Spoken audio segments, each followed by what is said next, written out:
नमस्कार दोस्तों, आज की जो अपनी क्लास रहने वाली है वो है वर्कशीट नंबर 17 और चैप्टर का नाम जो है वो है त्रिभुज। इसमें पहला जो सवाल है उसमें दे रखा है चतुर्भुज ए बी सी डी। ये चतुर्भुज दे रखा है ए बी सी डी, जिसकी एसी बराबर एडी वाली जो भुजा है एसी एडी के बराबर है। ठीक है, और ए बी जो है वो कोण ए को समद्विभाजित करता है। ठीक है, यानी कि ये वाला कोण इसके बराबर है। तो बताइए बी सी व बी डी जो है वो भुजा कैसी होगी। तो इसमें अगर ध्यान से देखोगे तो त्रिभुज ए बी सी को लो और त्रिभुज कौन सा लेना है, ए डी या फिर ए बी डी को, एक ही बात है। ठीक है, से क्या पता चल रहा है अपने को कि इसका जो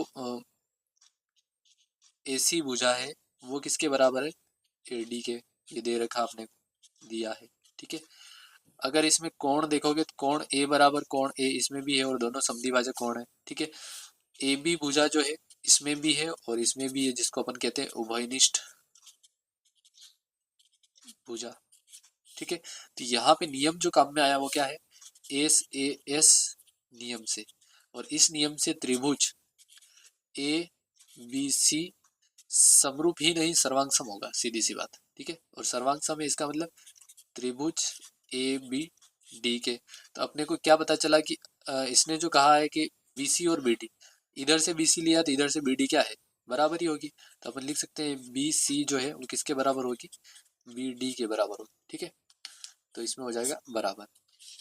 दूसरा है समबाहु त्रिभुज में प्रत्येक कोण का मान कितना होता है। तो ये अपने को पता है कितना होता है, 60 डिग्री होता है। और प्रत्येक भुजाएं जो होती है वो भी क्या होती है, समान होती है। अगला वही पूछा है समबाहु त्रिभुज में प्रत्येक भुजा होती है तो समान होती है। ठीक है, ज्यादा कुछ इतना बड़ा सवाल नहीं दिया आपने को। त्रिभुज एबीसी में कोण ए का समद्विभाजक, कोण ए जो है उसका समद्विभाजक एडी जो है भुजा बीसी पर क्या है, लंब है। लंब है इसका मतलब यहाँ कोण जो बन रहा है वो कितने का बन रहा है, 90 डिग्री का बन रहा है। ठीक है, निम्न में से कौन सा विकल्प सही है, कोण ए का समद्विभाजक इसका मतलब ये वाला कोण और ये वाला कोण क्या है, बराबर है।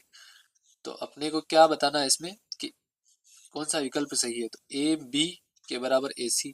एक चीज अपने को पता है कि यहाँ पे समद्विभाजक जैसे लिखा है इसका मतलब ये वाली भुजा इसके बराबर है। तो यहाँ पे नियम जो काम में आया वो कौन सा काम में आया है, दोनों की तुलना करें अगर ए बी डी और त्रिभुज ए सी डी, अगर दोनों की तुलना करें इसमें तो अपने पास एक चीज ये आई है कि ये वाला कोण इसके बराबर, यानी कि कोण ए बराबर कोण ए दे रखा अपने को।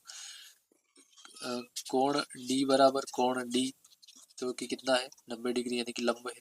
और एक और पता है अपने को कि बी बी डी बराबर क्या है, डी सी जो कि समद्विभाजक है। ठीक है, और इसमें एक और चीज है कि ए डी जो है इसमें भी है और इसमें भी है, क्या है, उभयनिष्ठ है। और उभयनिष्ठ है तो यहाँ पे नियम जो काम में आएगा वो होगा, एक तो भुजा है, दूसरी भी भुजा है और एक कोण है। तो इसका मतलब एस ए एस नियम काम में आएगा।